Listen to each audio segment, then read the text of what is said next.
ইরানকে যুদ্ধে হারানো সহজ নয় কেন?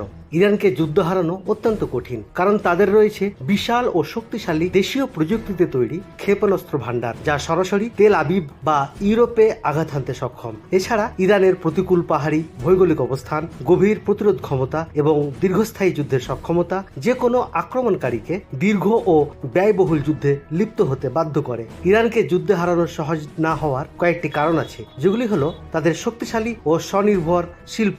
ইরান তাদের সামরিক সরঞ্জাম দেশীয়ভাবে তৈরি করে, যা বিদেশি নিষেধাজ্ঞার মধ্যেও তাদের যুদ্ধের সক্ষমতা ধরে রাখতে সাহায্য করে। ভৌগোলিক প্রতিরক্ষা: ইরানের চারপাশে জাগ্রস পর্বতমালার মতো প্রাকৃতিক বাধা এবং দক্ষিণ দিক থেকে সমুদ্রের অবস্থান আক্রমণকারীদের জন্য অত্যন্ত দুরূহ।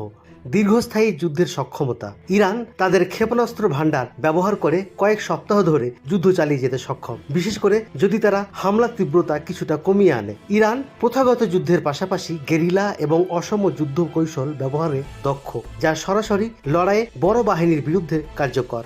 মধ্যপ্রাচ্য জুড়ে ইরানের প্রভাব এবং তাদের মিত্র বাহিনীগুলোর যে কোনো আক্রমণের প্রতিক্রিয়ায় যুদ্ধের পরিধি বাড়িয়ে দিতে পারে। সর্বশেষে জনগণের মনোবল: ইরানের রাজনৈতিক ও সামরিক নেতৃত্ব এমনভাবে গড়ে উঠেছে যে তারা দীর্ঘদিন ধরে বিদেশি চাপ ও যুদ্ধের ধকল সহ্য করতে পারবে। সহজ কথায়, ইরানের ভৌগোলিক জটিলতা, দেশীয় প্রযুক্তিতে তৈরি বিশেষত ড্রোন এবং যুদ্ধের জন্য দীর্ঘস্থায়ী প্রস্তুত থাকার মানসিকতা তাদের পরাজিত করা প্রায় অসম্ভব।